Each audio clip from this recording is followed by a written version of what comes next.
তারাপীঠ পশ্চিমবঙ্গের বীরভূম জেলায় অবস্থিত একটি অত্যন্ত জনপ্রিয় হিন্দু তীর্থস্থান এবং বিখ্যাত সতীপীঠ।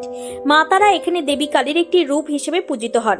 এই মন্দির কি করে সৃষ্টি হয়, কত বছরের পুরনো এই স্থানটি, এই মন্দিরের গোপন রহস্যগুলি কি কি দিয়ে তৈরি এই মন্দিরটি, এই সবই থাকছে আজকের ভোরের আলো।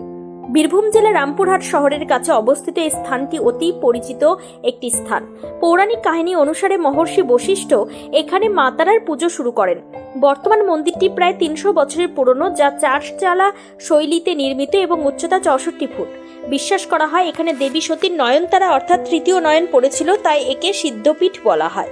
তারাপীঠের সাথে সাধক বামাখ্যাপার নাম ওতপ্রোতভাবে জড়িয়ে আছে। তিনি এখানে মহাশ্মশানে বসে মা তারা সাধনা করতেন। মন্দিরের পাশে অবস্থিত একটি পবিত্র জলাশয়। বিশ্বাস করা হয় এই কুণ্ডের জলে স্নান করলে অলৌকিক ক্ষমতা লাভ করা যায় এবং পাপ মোচন হয়। মা তারা কালীর ভয়ঙ্করী রূপ। কৌশিকী অমাবস্যা, শুক্লা চতুর্দশী এবং কালী পুজো হলেও তারাপীঠের প্রধান উৎসব। এই দিনগুলিতে লক্ষাধিক ভক্তের সমাগম হয়। মন্দিরে দেবীকে প্রতিদিন বিশেষ অন্নভোগ নিবেদন করা হয়। বীরভূমের তারাপীঠ মন্দির তন্ত্র সাধনার এক অন্যতম প্রধান সিদ্ধপীঠ, যা তারা মায়ের জাগ্রত রূপ এবং সাধক বামাখ্যাপার অলৌকিক কাহিনীর জন্য রহস্যময়। সতীপীঠের অন্যতম এই স্থানে সতীর চোখের ঊর্ধ্ব নেত্রের মণি পড়েছিল বলে বিশ্বাস করা হয়। এখানে মায়ের মূর্তিটি দুটি রূপের, উগ্রচণ্ডা ও শিবের মুখে স্তন্যদানরতা তারা। তন্ত্র ও সিদ্ধপীঠ, এটি কেবল সতীপীঠ নয়, এটি একটি সিদ্ধপীঠ যেখানে সাধনা করলে সাধক অলৌকিক ক্ষমতা সিদ্ধি প্রাপ্ত হন। বশিষ্ঠ মুনি এখানে তারা মায়ের দর্শন পেয়েছিলেন বলে লোককথা প্রচলিত।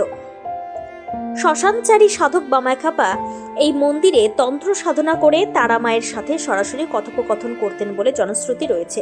মন্দিরের পাশেই অবস্থিত শ্মশান ক্ষেত্র, যা তন্ত্র সাধনার অন্যতম কেন্দ্রস্থল। মূর্তির রহস্য, তারা মায়ের মূর্তির পায়ের কাছে শিবের মুখে স্তন্যদানরতা মূর্তিটি হিন্দু পুরাণে বিরল, যা তন্ত্র সাধনার গভীর প্রতীক।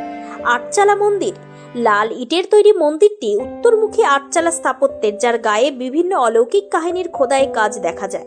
প্রতিদিন নিত্য পুজো এবং বিশেষ ভোগ নিবেদনের মাধ্যমে মা তারার আরাধনা করা হয়, যা এই তীর্থস্থানের প্রাচীনতা ও অলৌকিক বিশ্বাসকে টিকিয়ে রেখেছে।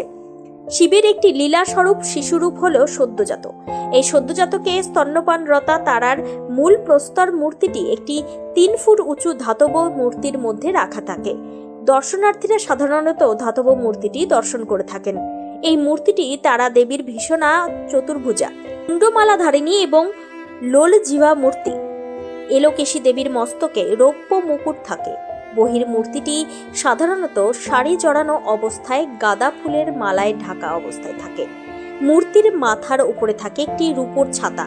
মূর্তিটির কপালে সিঁদুর লেপা থাকে। পুরোহিতেরা সেই সিঁদুরের টিকা পরিয়ে দেন দর্শনার্থীদের। প্রতিকৃতি বিগ্রহের নিচে গোলাকার বেদিতে 2টি রূপোর পাদপদ্ম থাকে। ভক্তরা নারকেল, কলা বা রেশমি শাড়ি দিয়ে দেবীর পুজো দেন। তারা দেবীর মূল মূর্তিটিকে তারার কোমল রূপের একটি নাটকীয় হিন্দু প্রতিমা বলে অভিহিত করা হয়েছে। বর্তমান মন্দিরটি প্রায় 200 থেকে 300 বছরের পুরনো, যা নাটোরের রানী ভবানী নির্মাণ করেছিলেন বলে জনশ্রুতি রয়েছে। রোজ ভোর 5:30টায় এমন নিত্য নতুন ভিডিও পেতে ও তথ্য জানতে আমাদের টাইমস 14 বাংলার ফেসবুক পেজকে লাইক ও ফলো করে রাখুন। সেই সঙ্গে আমাদের ইউটিউব চ্যানেলকে সাবস্ক্রাইব করতে ভুলবেন না।